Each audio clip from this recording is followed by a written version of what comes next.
I wanted to share some non-content things, like just general goings-on things.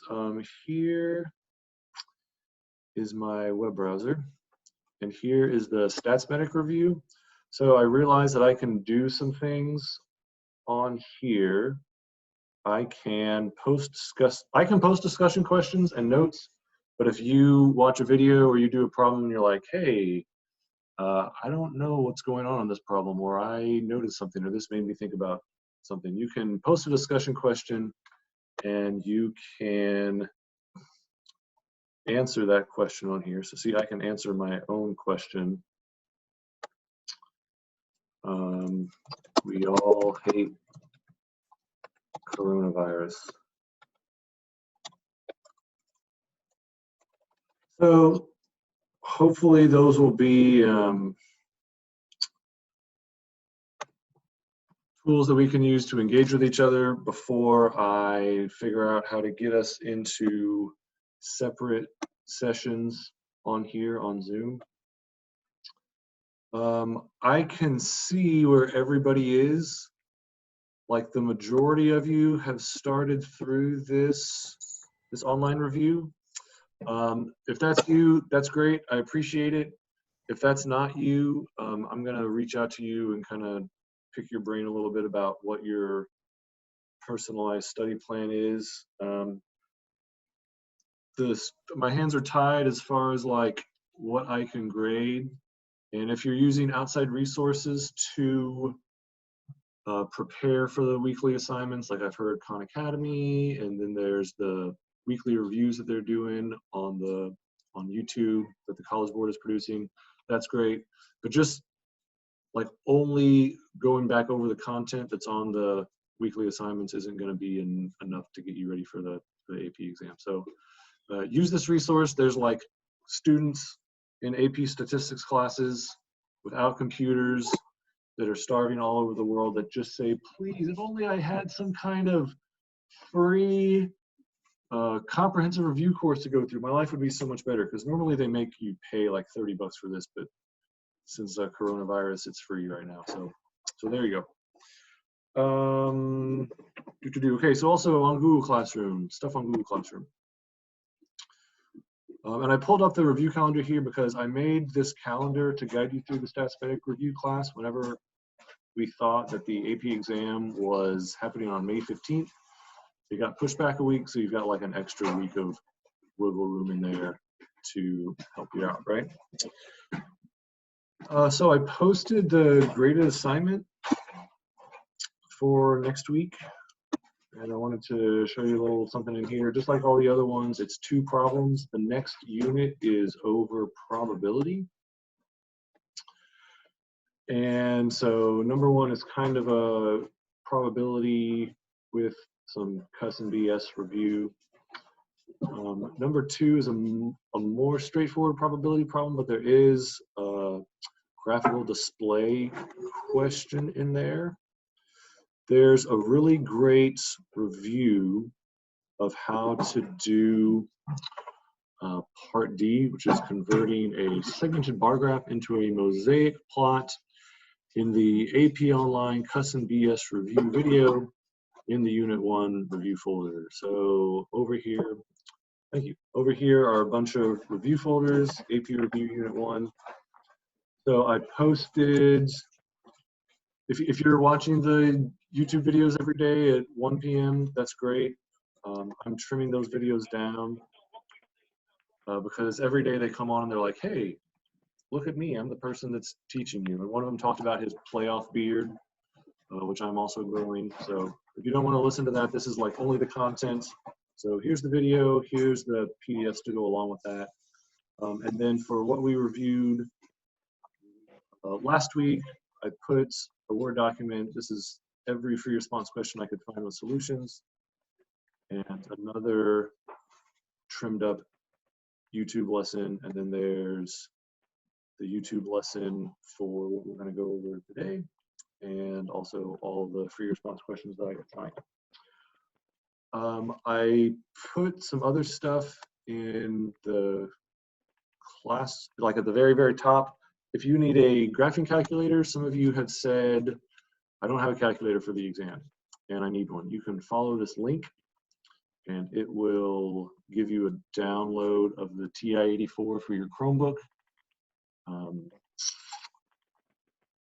I don't know very much about lockdown browsers, and I don't know very much about the lockdown browser that they're going to have you use to take your AP test, but apparently the school district put that as an app on your Fort Worth ISD, like when you log in and launch all your apps. So this thing, yours is going to look different than mine, obviously. But on this splash pad, you should be able to find the lockdown browser that you're supposed to use. So I don't know if you're going to be able to access a computer program calculator during the AP test. I'm still trying to dig and find out about what the lockdown browser does and does not let you do. Okay, one more thing for me to blab on about, and then we'll actually do some math. Here are some memes about the College Board. Dr. Blaisdell says you need to double check the email address that you log in to get onto your College Board account to make sure that email still works, because that's how they're going to send you the link to take your AP test. So make sure you have access to that email. Also, make sure that you, I can't imagine this being a big deal for anybody in here, make sure that you put that you go to Pascal on your College Board profile. If you put the wrong school, then you won't be able to log in and see your scores this summer. And then here's, apparently people put a lot of memes about the PSAT, so I thought this was funny. Don't make the College Board come to your house later. Don't cheat on the test, right?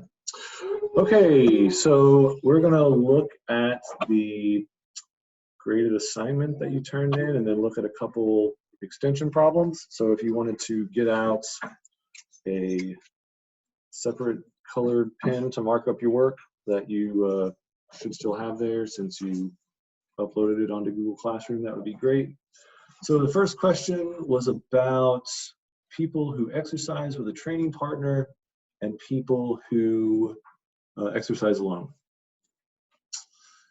You get that extra motivation whenever you're working out with somebody. So in method one, we recruit volunteers who are willing to participate, and then we randomly assign each participant to exercise with a training partner.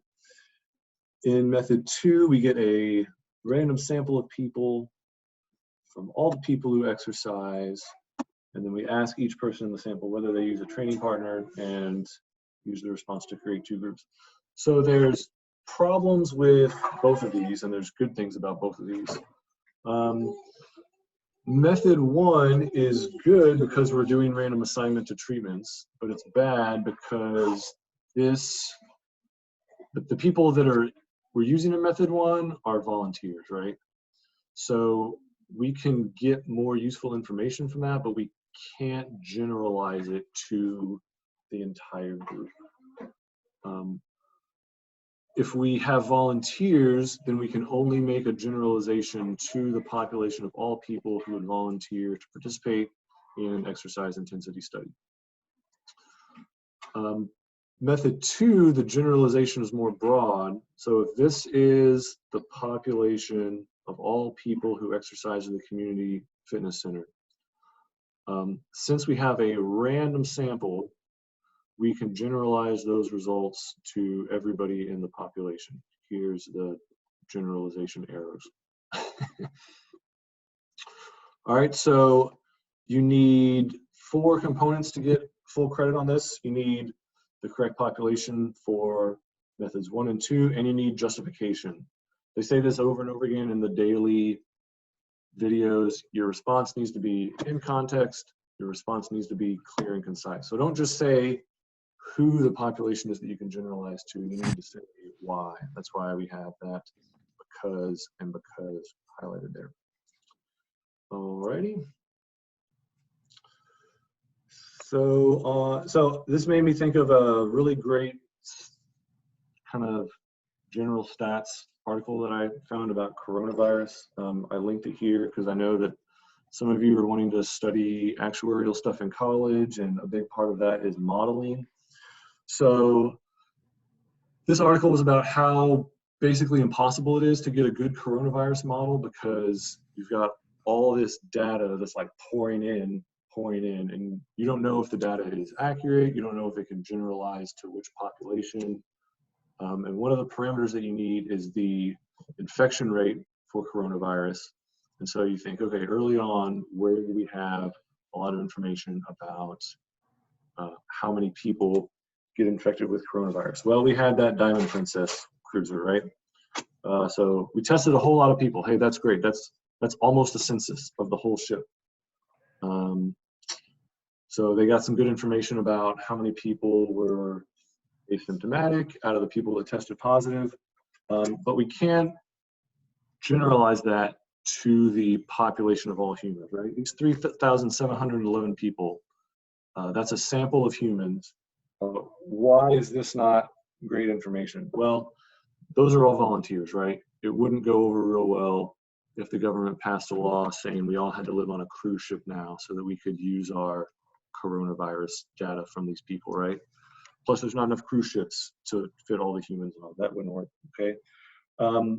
There's no randomization in this sample because it would be unethical to randomly assign, okay, you half of the ship, you hang out with all the people that are coughing and coronavirusing, and you guys over here, you can hang out with the people that we don't think have it. You're gonna get sued really, really fast. And also these 3,711 people, these are not representative of the entire population of humans, right?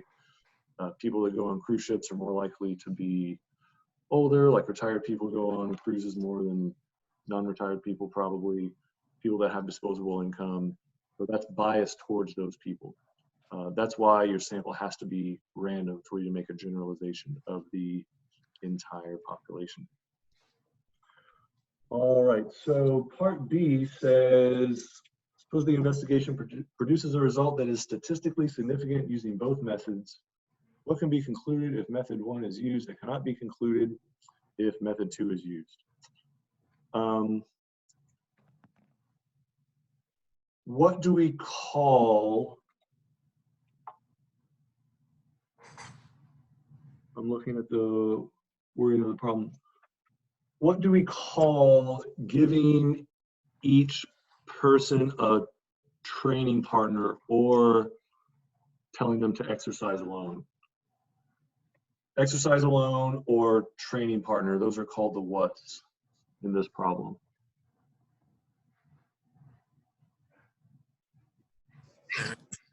Treatments? The treatments, yes. A treatment is when you assign something for somebody to do, okay? A lot of the times we only think of treatments as like the coronavirus vaccine that's coming later.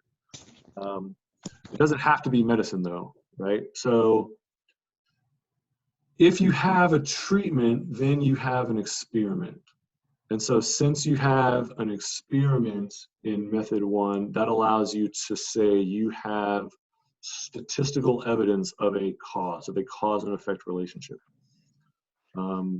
Researchers will be able to conclude that exercising with a training partner causes a greater increase in the change in targeted exercise intensity on average than exercise alone does. Random assignment to treatments. That's what allows you to say that you have an experiment. Method 2, that's great that you can generalize your results to the entire population of people that work out at the gym, but you don't have a treatment. So what kind of study do we say we have if there's no treatment? We're only looking at people, seeing what they do. So an observation. Yeah, observational. Observational study, right? So observational studies, no good if you want to try to find evidence for a cause and effect relationship. You have to have a treatment. You have to have a controlled experiment. All right, any questions there about number 1?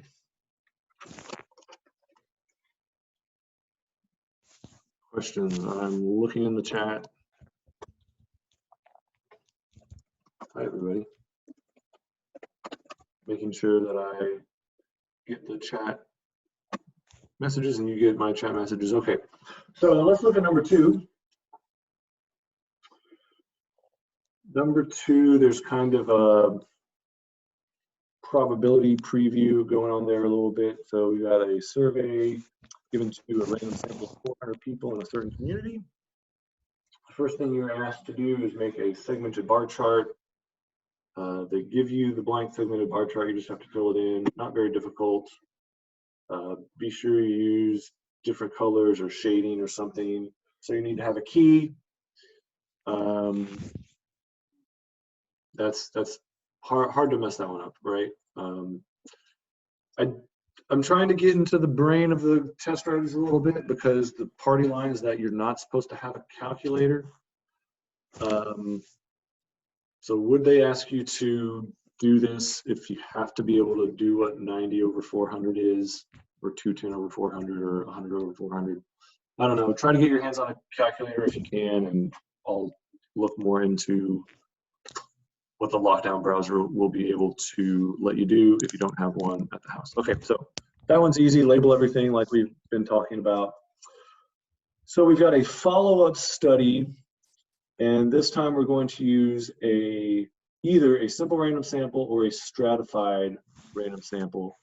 So we're only looking at getting follow-up information from people who said, yes, I support the hiking trails, or no, I do not support the hiking trails. So we talked at the end last time before my power went out, sorry about that, about the difference between a stratified random sample and a cluster random sample. And that's kind of going to be the big thing that we spend the rest of class talking about after we look at this problem. So 70% of the 300 people that either answered yes or no, the people that didn't say no opinion, 70% of them said yes. Okay, so if we're shrinking that, if our next sample is going to be of 20 people, we want those 20 people to be representative of the entire group of 400 in the same way that this segmented bar chart was, right? So basically we want 70% of 20, that's 14. Be sure that you show your work. The party line is you can't have a calculator, then at least show them that you're multiplying 0.7 times 0.20. And all of you know how to multiply, so that should be fine.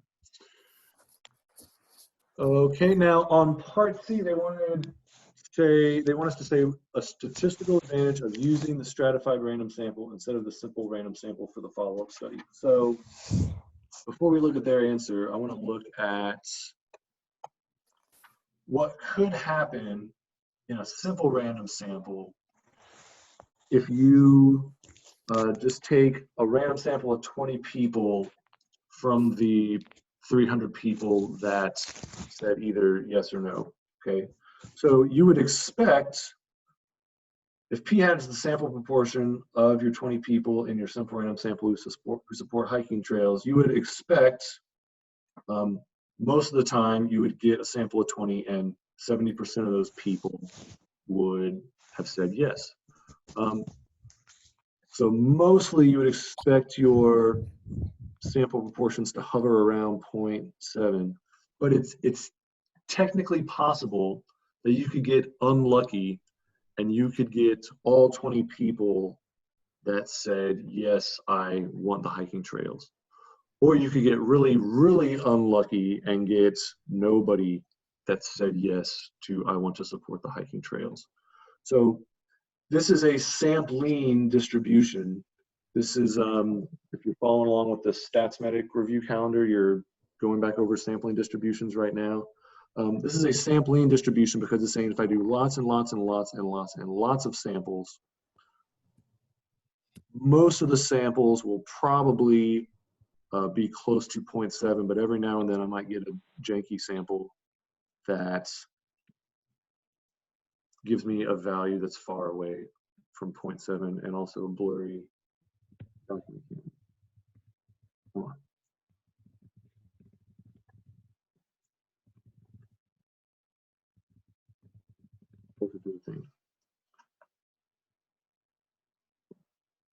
There we go. Okay.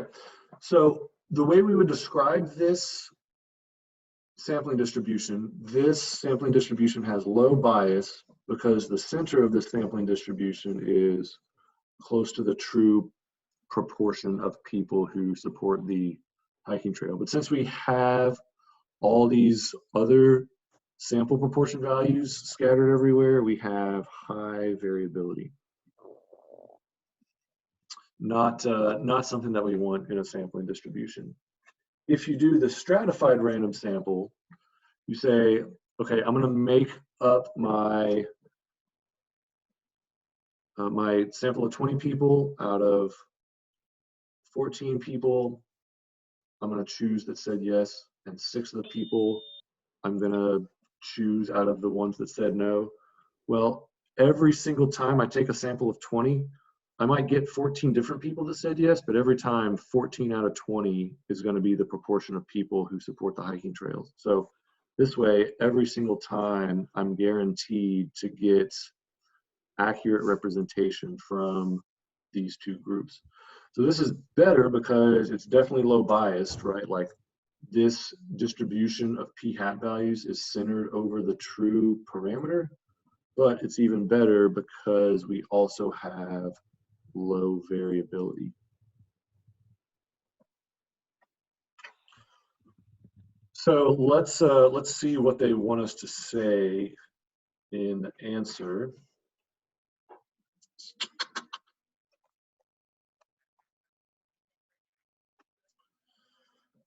So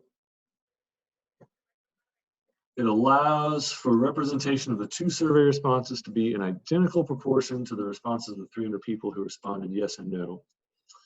We saw this graphically. If you do an SRS, a simple random sample, you might get more people than 70% who supported or less people than 70% who supported. There's that p hat value of 1 that we talked about. So you want to be sure that you talk about why a stratified random sample is better. And we're going to see this in a couple other questions that we look at here in a second. It decreases variability across survey responses. If you do lots and lots and lots of samples, those samples overall are going to get you closer to the truth. You're going to get more zeroed into the truth. So here's another example of how that could look. Stratified random sampling tends to produce a sample that is more representative of the population. Again, you don't just want to say what you're saying, you want to say why you're saying it. Because the because clause, it must contain the same percentage of adults from each survey response. So before we look a little bit more at cluster sampling versus stratified random sampling, any questions about those two problems?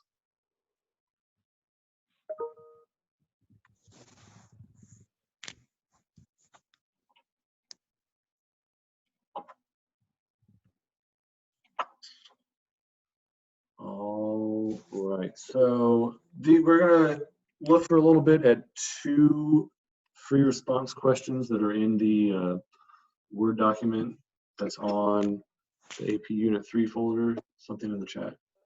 What chapter is this? Chapter 4. This is chapter 4 in the book.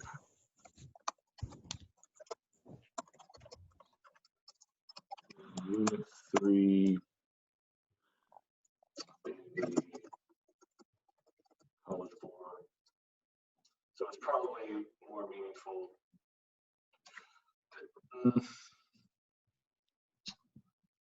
So I'm gonna like add a little tag on each AP review folder of like which chapter each unit is over, because we talked more about the chapters during the year than making a note to myself to do that. Which chapter?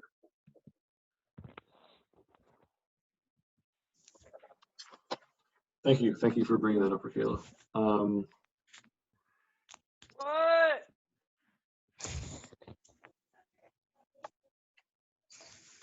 So this question is number 7 in that big old Word document that has every single possible free response question you could ever want to see. Biologists want to estimate the number of deer living in a certain region. They will use a method known as a hair snare. Boy, does that sound unpleasant. It only gets worse from there. A length of barbed wire set up near a salt lick where deer can lick minerals and nutrients from salt deposits. The wire snares hair from the neck of the deer. The hair is collected and sent for analysis. Not cool, College Board. We love animals at Pascal High School. The biologists will randomly place 90 salt licks throughout the region. The region consists of 3 areas: the town, the forest, and the lake, as shown in the following diagram. So we can either do a simple random sample or a stratified random sample. Why do you think a stratified random sample would be better in this scenario? I'm unmuting you to encourage audience participation.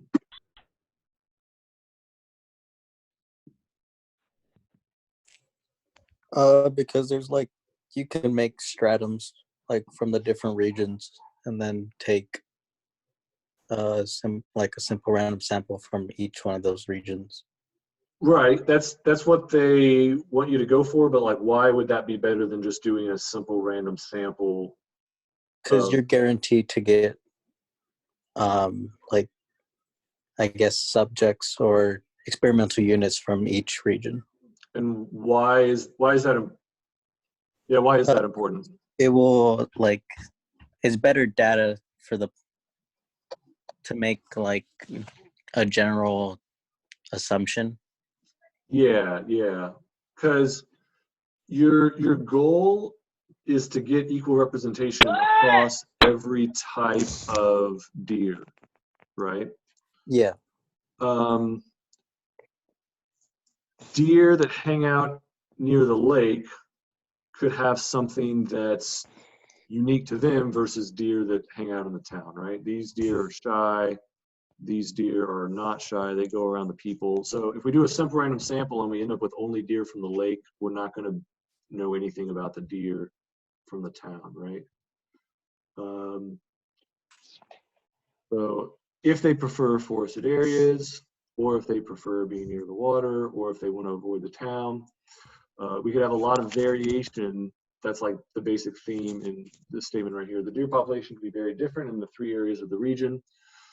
This is exactly what Adrian said. All 3 regions will be represented if we do a stratified random sample of deer from each region. It's not likely, but we could accidentally end up with a simple random sample of 90 deer from the town, and we leave out deer from the forest and deer from the lake altogether.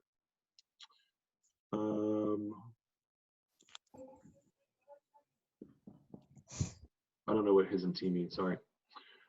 So did you talk about not just that you want to get equal representation from all 3 spots, but that there are differences in the deer population among the 3 areas? And that's why you want to be sure that you have better representation of the deer in those 3 areas. So this is the picture that we left off with last time. Oh, it's here already. So we talked about how that's a stratified random sample because you want homogeneous groups. In the example that we were talking about last week with the foot length and height, you know, males might have typically longer foot lengths than females, right? So each of these groups is, everybody in that group is typically similar, right? The same thing if you have deer that go near the town, or deer that go near the lake, or deer that go near the forest. You want to make sure that you know characteristics, that you have deer from each of these 3 deer groups in your sample, okay? Hopefully in a cluster random sample, you get heterogeneous groups, which means in each cluster, there is classification for each type of subject that you're studying. So sometimes that sets up pretty well. Sometimes that doesn't set up really well.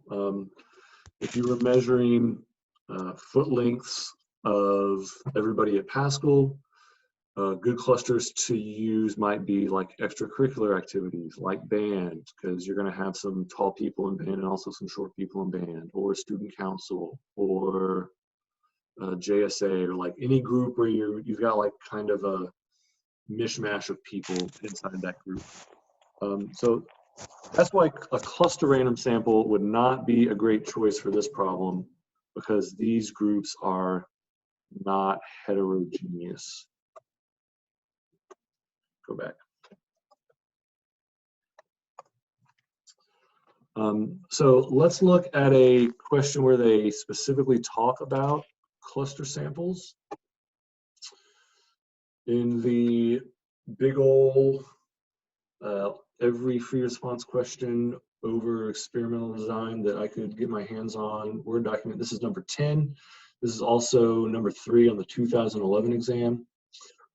All right, so let's just kind of paraphrase what the problem set up here is. We've got 9 floors on an apartment building, and each floor has 4 apartments.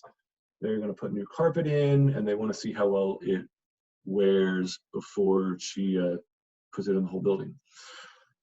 So there's apartments with kids and apartments without kids. And so the cluster sample strategy here would be, you could just do each floor is a cluster to get 8 different apartments. So describe a process for randomly selecting 8 different apartments using this method. What would be the best way to carry out the randomization for that cluster sample? First question, how many different floors do you need to select?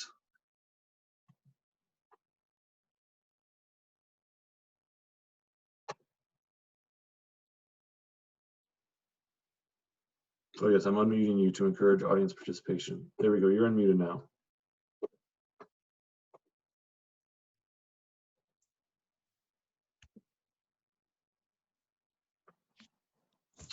Yes, there's a response in the chat.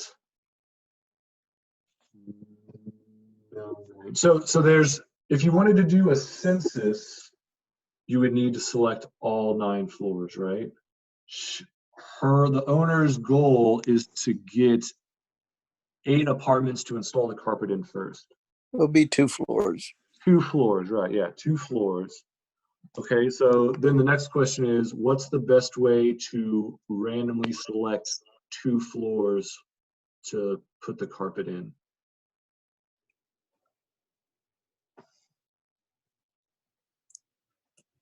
Hat method. Could you block it?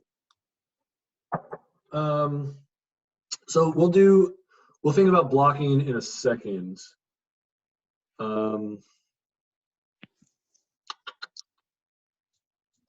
Yeah, so hat method, we talked about that last week. Write down the floor numbers on 9 different slips of paper, stick them into a hat, mix them around, draw out 1 slip. It says 6, okay.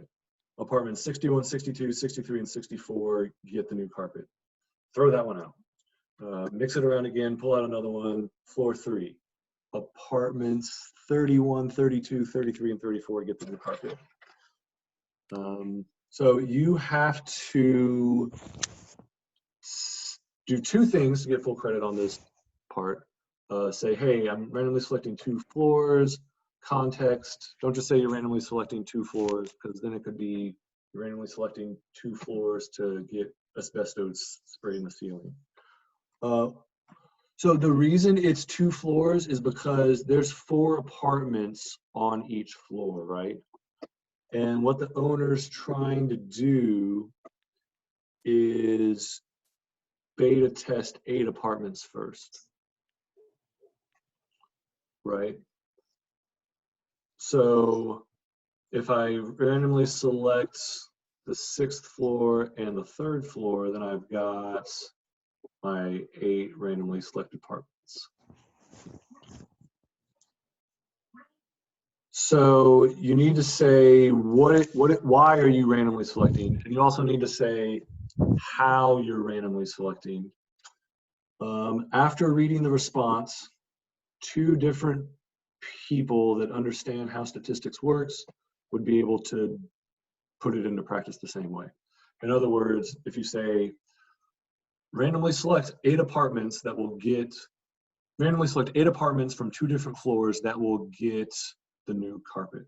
Well, I could read that and there's like a bunch of different ways that I could pick which 2 floors, right? You've got to be specific. You've got to like go into detail about how exactly you're going to do that. Okay, so this is the cluster sample method. Really, the only reason you would typically want to do a cluster sample is because it's convenient. Like, there's typically big problems with cluster samples. If we selected just these 8 apartments to get the new carpet, what do you see could be a potential issue with that in knowing whether or not the carpet is a good fit for the whole building? Yes, there's an answer in the chat. No children. That's right. Soren's crawling now, and so we haven't gotten very much havoc wreaked on our stuff, but you know, he's like pulling up our own stuff and like trying to pull it onto the floor, and so it hasn't happened yet, but it's going to happen one day, right? Like he's going to spill something on a carpet somewhere. That's just what happens. So we would want to instead do a stratified random sample of 8 apartments, where the strata are apartments with children and apartments with no children. A stratified random sample of size 8 might include 2 randomly selected apartments with children and 6 randomly selected apartments with no children. What is the advantage of selecting a stratified sample as opposed to a cluster sample? So it's like the same thing that Adrian said with the deer problem. It's the same thing that we said with the hiking trail problem. You're going to get equal representation. You're guaranteed to get some apartments that have kids in them and some apartments that don't. So you want to talk about why that's important. You're going to have different carpet wear. Like the carpet will go through more in an apartment with children than it will in an apartment without children. And this is what we've been talking about over and over again, equal representation. So what are the 2 magic words that you want to know when it comes to stratified random samples? Stratified random samples, blank, variability in the blank distribution. You're still unmuted. It's not too late. You can still answer a question.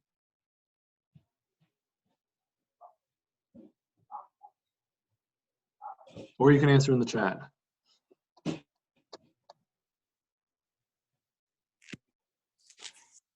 They have less variability, right? They have less variability. So they reduce variability, decrease variability, and I'm going back to it's a specific type of distribution. The distribution where Oprah says you get a sample and you get a sample and you get a sample, everybody gets a sample.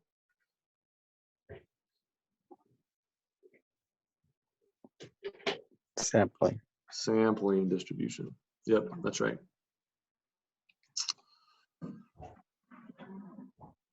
Any questions there about that?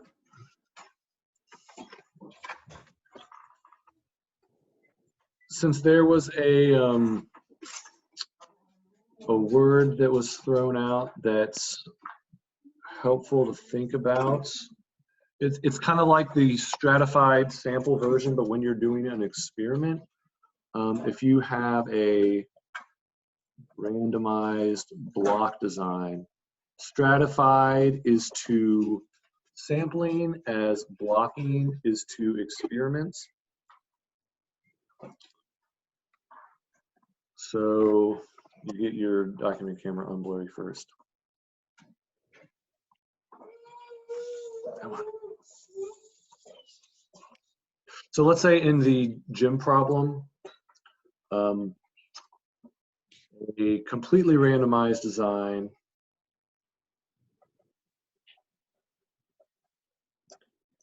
man, I'm sorry, y'all. Technology. Goodness gracious. You can do it. There we go. There we go. Completely randomized design would just be you've got a bunch of volunteers and you randomly assign them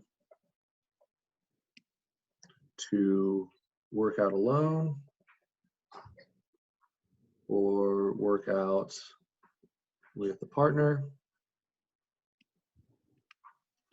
So then you have them do that, and then you measure the response variable, like measure weight loss or improved heart rate, whatever it is that you're going to measure. You as the experiment designer get to decide what you're measuring, and then at the end you compare results. Well, just like stratified random samples allow us to decrease variability to give us a better picture of what's going on in a population. Let's say that you knew that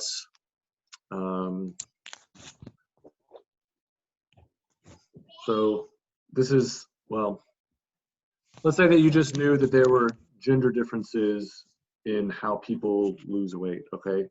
So you've got a bunch of volunteers, but you split them up into males and females, and then you carry out the experiment within each block. Then, using random assignments, you do either work out alone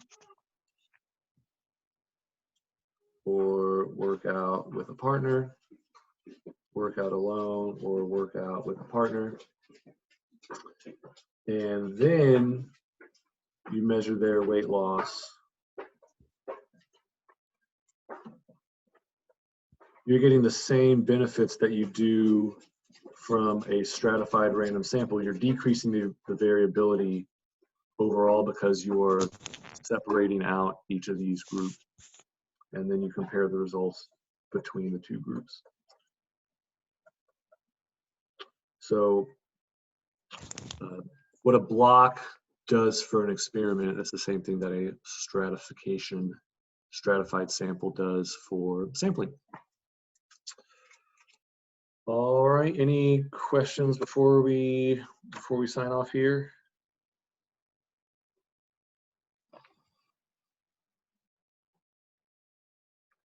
Hope you guys have a good weekend. Thanks for tuning in. I miss y'all. Have a great short Thank you, weekend. Mr. Stathias. Thank you guys. Miss y'all.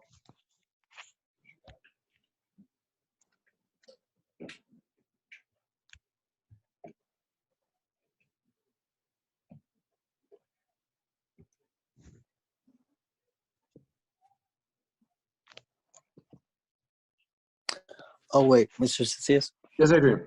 I actually had a question. So I don't have a Chromebook because I'm in on-ramp. So we're given like normal laptops from like last year. Oh, nice.